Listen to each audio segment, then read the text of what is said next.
Meus irmãos, nós vamos abrir a palavra de Deus, Hebreus capítulo 12, de 1 a 3. E eu quero convocar você a meditar comigo hoje sobre o seguinte tema: continue correndo pela fé. Porque sem fé é impossível agradar a Deus. E diz o texto, diz assim: portanto também nós, visto que temos a rodear-nos tão grande nuvem de testemunhas, desembaraçando-nos de todo o peso e do pecado que tenazmente nos assedia, corramos com perseverança a carreira que nos está proposta, olhando firmemente para o autor e consumador da fé, Jesus, o qual, em troca da alegria que lhe estava proposta, suportou a cruz, não fazendo caso da ignomínia, e está sentado à destra do trono de Deus.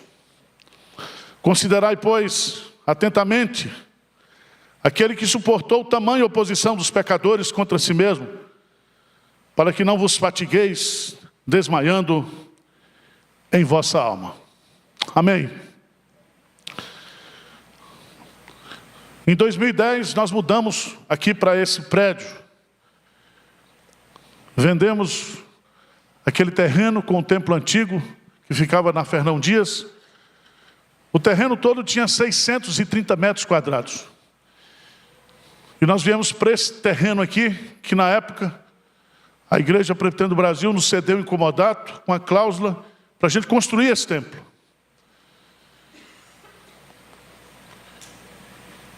Vendemos o imóvel lá, depois que nos mudamos para cá. Não tínhamos dinheiro nenhum.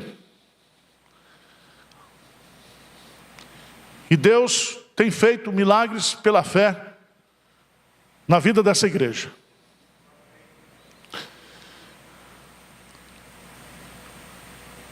Nós mudamos para cá. E não tinha casa para o departamento infantil.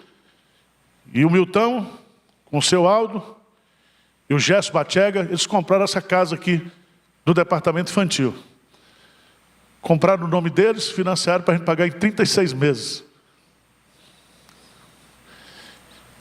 E nós conseguimos pagar tudo.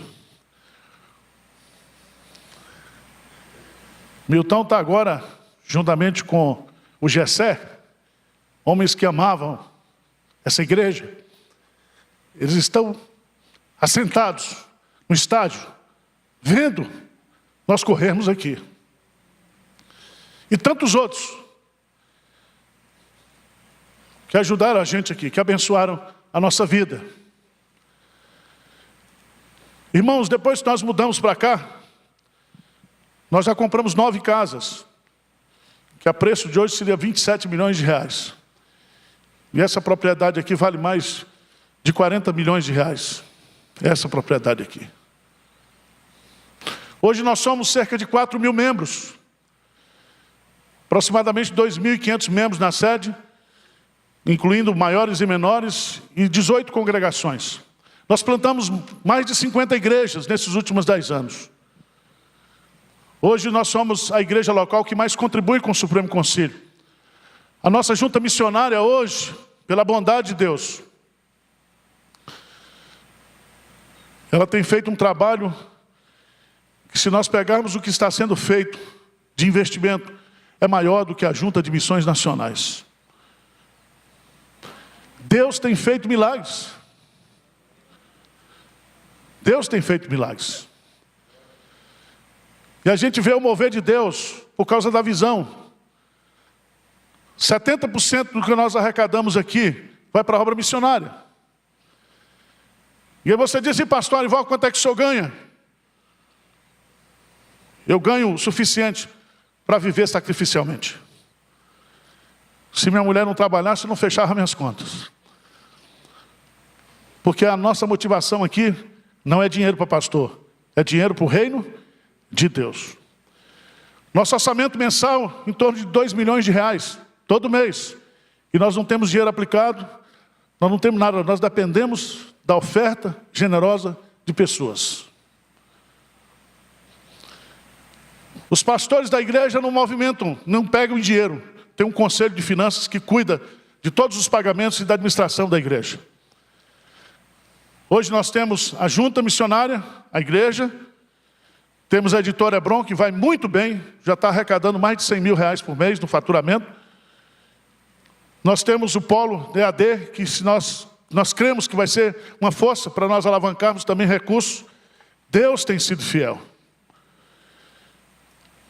Semana passada, uma pessoa me ligou, assistindo os cultos, pastor Anival,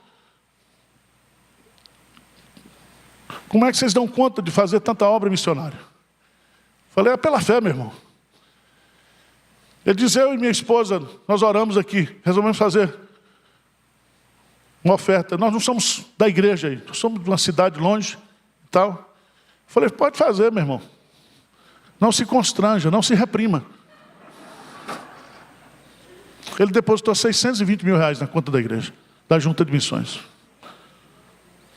Nós construímos um templo ontem, foi inaugurado, nós gastamos mais de 250 mil. Nós gastamos e damos, irmãos. Damos. Não é franquia, não é filial, é o reino de Deus. E se nós queremos deixar um legado para as futuras gerações, porque tudo isso aqui vai acabar. O que nós estamos fazendo é usando os recursos deste mundo para o tesouro o quê? Celestial. Celestial. E qual é o segredo? O segredo é viver pela fé. É depender de Deus em tudo. Nós não temos parceria com multinacionais. Nós temos parceria com o Tesouro Celestial. O nosso telefone é Mateus 7. Pedi, dá-se-vos-á, pois todo aquele que pede, recebe. E eu queria desafiar você, porque a igreja marcha pela fé. Persevera em meio às lutas. Irmãos, este ano da pandemia foi o ano que nós mais crescemos. Mais crescemos. Em todos os aspectos. Nós estamos com um cadastro aí de 11 mil pessoas. O ministério vai fazer o contato. E eu creio que depois que voltar à normalidade aqui, nós vamos ter que fazer 5 cultos no domingo, uma escola dominical grande, porque não tem espaço, não vai ter. A igreja cresce, a igreja avança. E é tão interessante, porque o capítulo 11, se você observar aí, para encorajar os nossos crentes que estavam passando por lutas, com vontade de voltar atrás, perdendo seus bens, vivendo situações difíceis. O autor dos Hebreus fala sobre a natureza da fé e o exemplo da fé. E sabe o que ele quer mostrar para mim e para você? É que a igreja não tem outra ferramenta que não seja a fé. O justo viverá pela fé. Veja aí, por favor, em Hebreus capítulo 11, versículo 6, o que ele diz? 11, 6, lê comigo. De fato, sem fé é impossível. É o quê? Impossível. Se você não tem fé, se você não vive pela fé, você não agrada a Deus. Agora veja que coisa extraordinária. O que ele completa? Ele diz aí: e portanto é necessário que aquele que se aproxima de Deus creia que Ele existe e que se torna o quê? Galardoador dos que o buscam. Se nós queremos avançar, nós temos que ir pela fé. Nós temos que ir na dependência de Deus. Há uma frase que eu acho muito bonita. Pensamento. Ele diz assim: há homens que lutam por um dia e são bons. Há outros que lutam por um ano e são melhores. Há outros ainda que lutam por muitos anos e são muito bons. Há, porém, os que lutam por toda a vida. Estes são imprescindíveis. Viver é lutar. lutar pela fé, não desistir, não retornar para trás. Veja no capítulo 10, versículo 29 de Hebreus, lê comigo esse versículo. Que coisa linda, que coisa extraordinária. O que diz aí? Vamos ler juntos? Hebreus 10, 39. 10, 39. Não é 29, é 39. O que diz aí? Nós, porém, não somos do que retrocedem para a perdição. Somos, entretanto, da fé para a conservação. Nós não vamos retroceder. Nós vamos o quê? Avançar. E vamos avançar pela fé. Pela fé.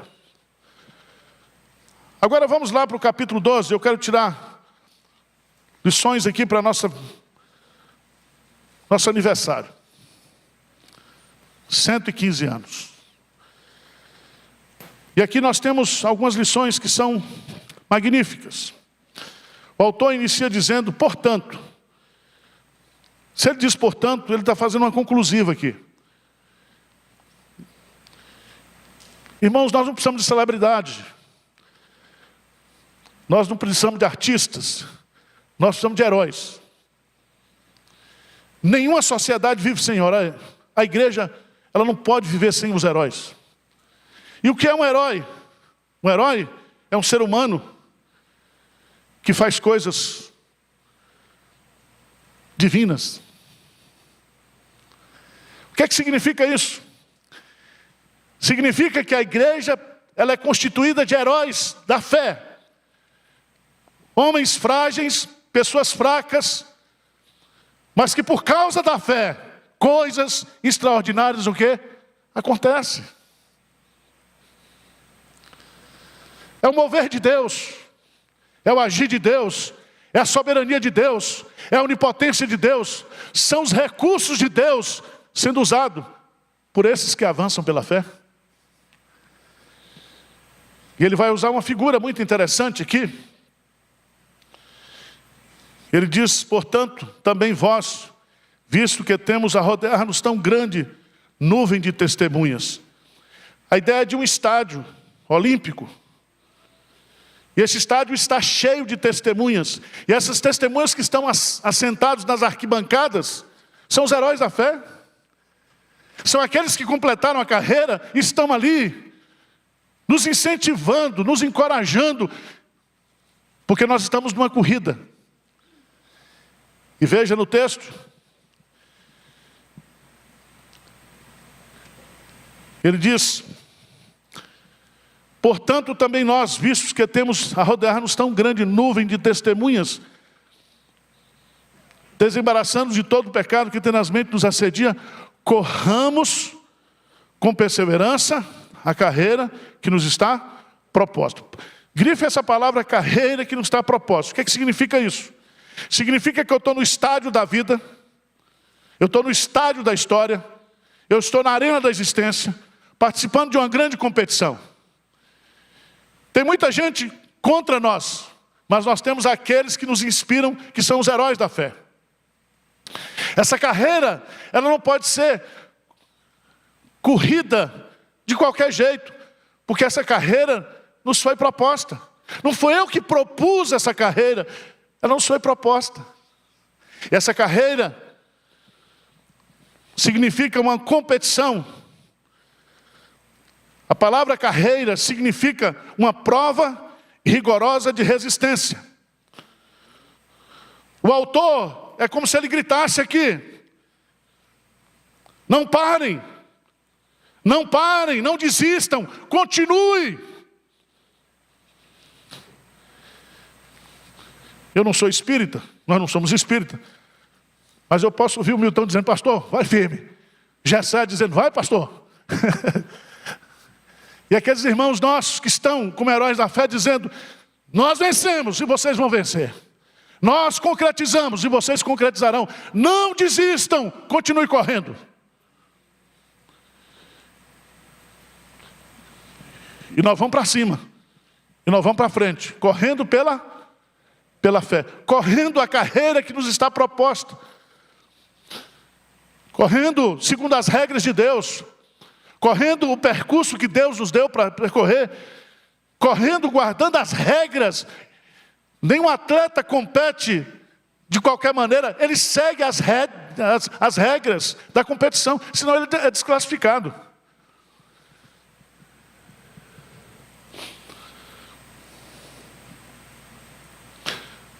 A pergunta que eu faço é: como correr melhor, mais rápido, uma prova tão difícil? Quantas vezes eu e você não sentimos vontade de desistir? Eu disse: Senhor, essa igreja de Pinheiros não é minha não. O Senhor me trouxe para cá de Recife, arrumou um monte de encrenca para mim, e eu tenho que resolver tudo. Eu vou meter um documento lá no conselho, vou pedir renúncia. Vou arrumar um emprego do Mackenzie e vou pescar. Quantas vezes, irmãos, vocês, vamos fechar o coral, vamos desistir do coral, nessa pandemia? E o coral hoje parece que ressuscitou. Da sepultura saiu. Que bênção, voltar. Não podemos desistir, temos que continuar correndo, perseverando pela fé. A carreira que nos está proposta, ouvindo o incentivo desses que já completaram, dizendo: vocês vão conseguir, vocês vão conseguir, vocês vão conseguir, não desistam, não desistam. 3 coisas nós temos que fazer aqui, e eu chamaria dos 3 olhares. O primeiro olhar: olhe ao seu redor e se inspire naqueles que já competiram e completaram a prova. Irmãos, 38 vezes aparece a expressão em Hebreus 11, pela fé, pela fé. Se você observar bem, começa falando sobre a natureza da fé, depois você vai descobrir que foi pela fé que os antigos obtiveram bom testemunho. E ele vai citar nome por nome.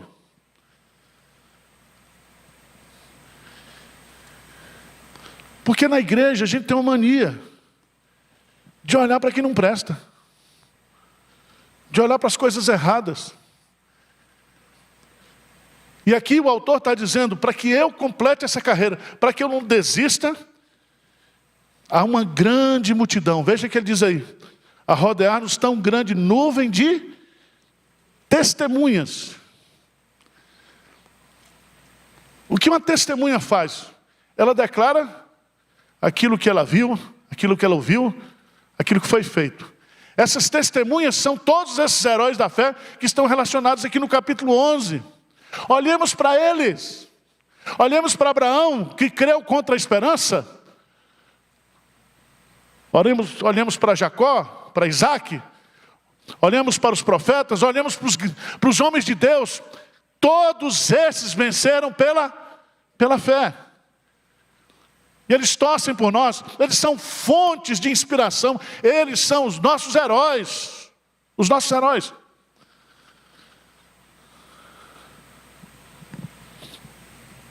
A expressão grande nuvem de testemunha referem-se aos heróis da fé.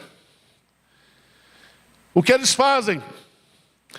Eles testemunham que é possível completar a carreira, pois Deus é fiel. Se Ele nos colocou nessa carreira, nós vamos completar essa carreira. Aquela boa obra que Ele começou, Ele vai concluir.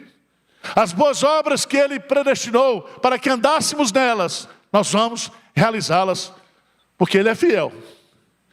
Ele é fiel. Então, olhe para os heróis da fé. Segundo, olhe para si mesmo. Todo atleta precisa melhorar o seu desempenho. para alcançar o pódio. E esse pódio aqui, não importa se você chega em primeiro lugar, em 20º, em 30º, em 100º, você tem que chegar ao pódio.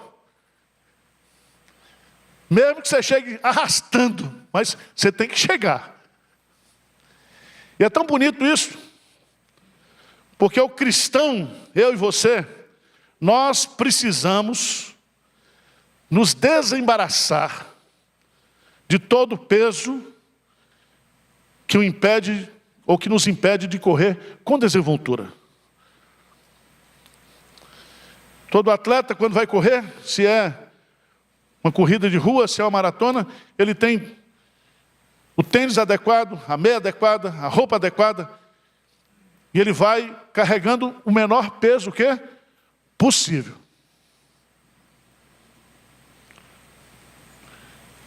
Essa maratona, essa pandemia, me trouxe algumas lições. É que eu posso viver sem algumas pessoas. A primeira. Desculpa, tá? Você pode viver. Mas também você vai aprender que você não pode viver sem determinadas pessoas. Você não pode viver sem isso aqui, ó.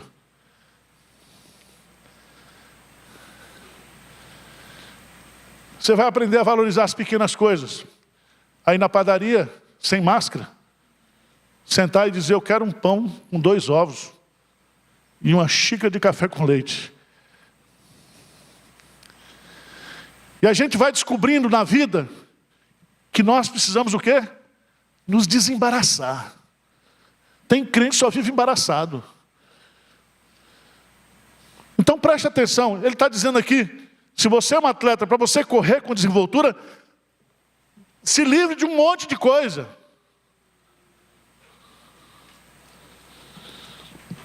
Principalmente do pecado que tenazmente o que nos assedia. Não sou eu que vou atrás do pecado. É o pecado que vem atrás de mim. Você está sentado na igreja aqui. E o pecado está ali o quê? Assediando. Mas não é assédio só. É assédio o quê? Tenaz. É aquele assédio constante. Intenso. E eu preciso me livrar disso. Eu preciso me desembaraçar disso. Para que eu possa correr. Irmãos, o que impede um crente correr? O que impede a carreira de um cristão não é nada menos do que o pecado, que tenazmente nos assedia. Parou por quê? Por que parou? Por causa do pecado. Pecado da perereca, pecado do dinheiro, pecado do poder, pecado da vaidade, pecado do orgulho, pecado da soberba. É o pecado.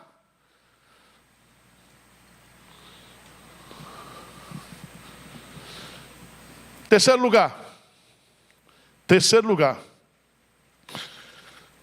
Olhe ao seu redor e se inspire naqueles que já completaram a prova.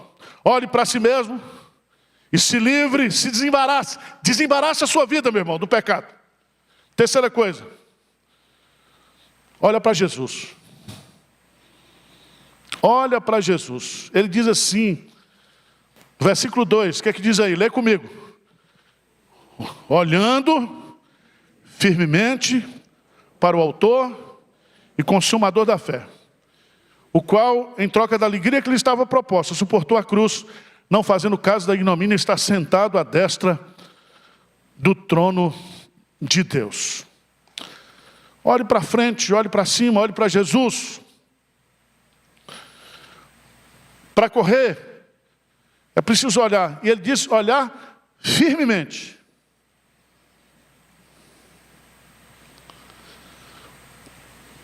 O que é que significa isso, irmãos? Significa que nós temos que ter foco. Foco. Nós, para sermos uma igreja missionária, nós temos que fugir de muitas propostas aqui que chegam, porque nós temos um foco. Um foco. que é Jesus. Nós temos que ter intencionalidade. E eu li um livro agora, que um pastor mandou, um seminarista, trabalhou conosco aqui, hoje é pastor no interior, um livro. O livro chama-se Garra, o Poder da Paixão e da Perseverança. Ele diz assim, tem muita gente que é muito inteligente, que tem muita habilidade, mas falta o quê? Garra. Garra. E garra é paixão, garra é tenacidade, garra é resiliência, garra é ir para cima com vontade, com intencionalidade. Ninguém vence na vida sem isso. Sem isso. A vida está cheia de gente, na igreja está cheia de gente talentosa, mas talento não ganha guerra. Talento não completa a carreira. Nós temos que ter garra. Dizer como Jacó fez, Senhor, eu não te largarei enquanto o Senhor não me abençoar. Senhor, eu vou chegar até o fim. Arrebentado. Cheio de marcas no corpo, mas eu vou completar essa carreira. E eu estou olhando para Jesus. E diz esse Jesus aqui, primeiro é o autor e o consumador da fé. Quando você olha para Jesus, você vai descobrir que a sua fé, que a sua carreira tem um início e que tem o quê? Um fim. Você não vai morrer no percurso. Segundo, você tem inspiração. Inspiração.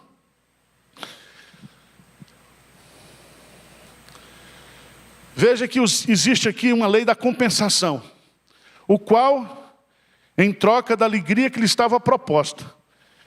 Então, existe uma carreira que nos foi proposta, e existe uma alegria que nos está proposta.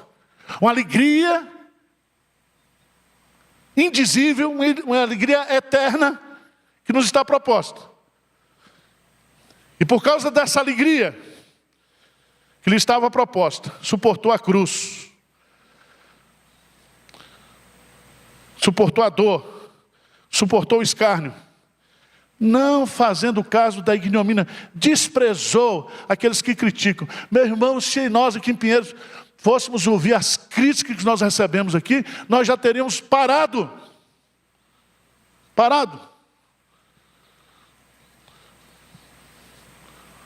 Não estou nem aí. Lembra que tinha uma propaganda da GM? Ivete Sangalo. Não estou nem aí.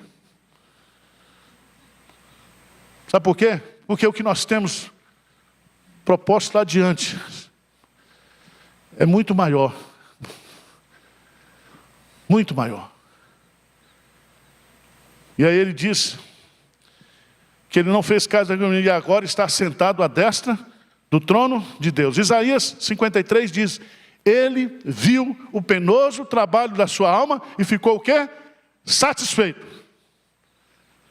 Depois que ele viu a gente salvo, glorificado, redimido, ele diz, valeu a pena. A cruz não foi nada diante dessa alegria que eu tenho. Por isso que a Bíblia fala que quando um pecador se arrepende, existe o quê? Alegria nos céus.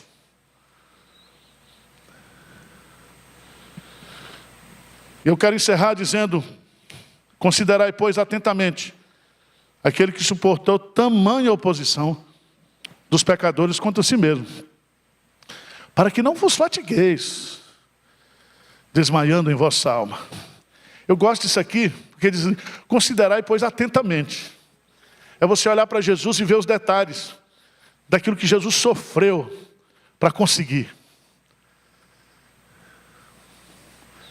Para conseguir. Às vezes a gente apanha aqui, irmãos, e a vontade que eu tenho é matar. Não é suicidar.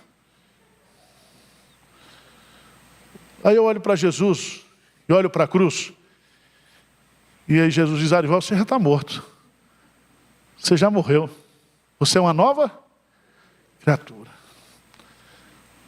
Você não pode agir assim. Você é um crente. Eu disse, então vai lá, Senhor, e resolve para mim. Porque eu estou com vontade de resolver. E se eu for resolver, não presta. Então, irmãos, nesses 115 anos, nós vamos chegar aos 230. Vamos ou não vamos? Ô Pedro, você vai ser pastor. Toma conta aqui, meu filho.